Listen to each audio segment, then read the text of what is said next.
BNP chairperson Khaleda জিয়ার শোক প্রকাশ করে তার ছেলে তারেক রহমানকে চিঠি লিখেছেন ভারতের প্রধানমন্ত্রী নরেন্দ্র মোদী।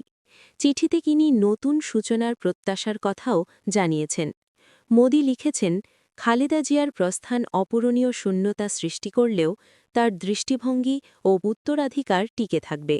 তিনি লেখেন, আমি দৃঢ়ভাবে বিশ্বাস করি বাংলাদেশ জাতীয়তাবাদী দলে আপনার দক্ষ নেতৃত্বে তার আদর্শ এগিয়ে নেওয়া হবে এবং ভারত ও বাংলাদেশের গভীর ও ঐতিহাসিক অংশীদারিত্বকে আরও সমৃদ্ধ করতে তা পথ নির্দেশক হিসেবে কাজ করবে, নতুন সূচনা নিশ্চিত করবে। মঙ্গলবার ৩০ ডিসেম্বর ভোরে হাসপাতালে চিকিৎসাধীন অবস্থায় মারা যান বাংলাদেশের ৩ বারের প্রধানমন্ত্রী খালেদা জিয়া। এর পরপরই এক্সে দেওয়া এক পোস্টে শোক প্রকাশ করেছিলেন নরেন্দ্র মোদী। এরপর রোববার বিএনপির ভারপ্রাপ্ত চেয়ারম্যানকে আনুষ্ঠানিকভাবে একটি চিঠি পাঠান তিনি।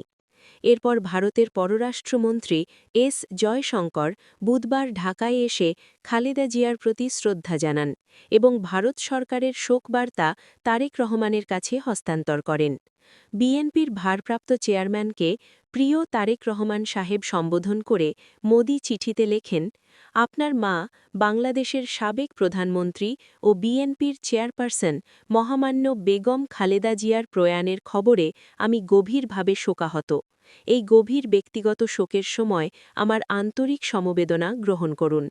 তার আত্মা চিরশান্তিতে বিশ্রাম নিক, এই কামনা করি। ২০১৫ সালের জুনে ঢাকায় বেগম সাহেবার সঙ্গে সাক্ষাৎ ও আলোচনার কথা স্মরণ করে মোদি লেখেন, তিনি ছিলেন দৃঢ় প্রত্যয়ী ও অটল বিশ্বাসের এক রিলব নেতৃত্ব। বাংলাদেশের প্রথম নারী প্রধানমন্ত্রী হওয়ার গৌরব অর্জন করেছিলেন। বাংলাদেশের উন্নয়নে যেমন তিনি গুরুত্বপূর্ণ অবদান রেখেছেন, তেমনি ভারত বাংলাদেশ সম্পর্ক জোরদার করতেও তার ভূমিকা ছিল উল্লেখযোগ্য। এই শোকের মুহূর্তে বাংলাদেশের মানুষের প্রতিও সমমর্মিতা জানান ভারতের প্রধানমন্ত্রী। তিনি লেখেন, ইতিহাস জুড়ে তারা যে অসাধারণ শক্তি ও দমন মর্যাদার পরিচয় দিয়েছেন তা স্মরণযোগ্য। আমি নিশ্চিত অভিন্ন মূল্যবোধ, গণতান্ত্রিক ঐতিহ্য এবং গভীর জাতীয় ঐক্যের চেতনা তাদের শান্তি ও সম্প্রীতির পথে এগিয়ে যেতে অব্যাহতভাবে পথ দেখাবে। চিঠির শেষে মোদি বলেন, আরও একবার আমার আন্তরিক সমবেদনা গ্রহণ করুন। এই কঠিন মুহূর্তে আপনাকে ও আপনার পরিবারকে সৃষ্টিকর্তা যেন ধৈর্য ও শক্তি দান করেন, এই প্রার্থনা করি। আপনার ভবিষ্যৎ কাজের জন্যেও আমার শুভকামনা রইল।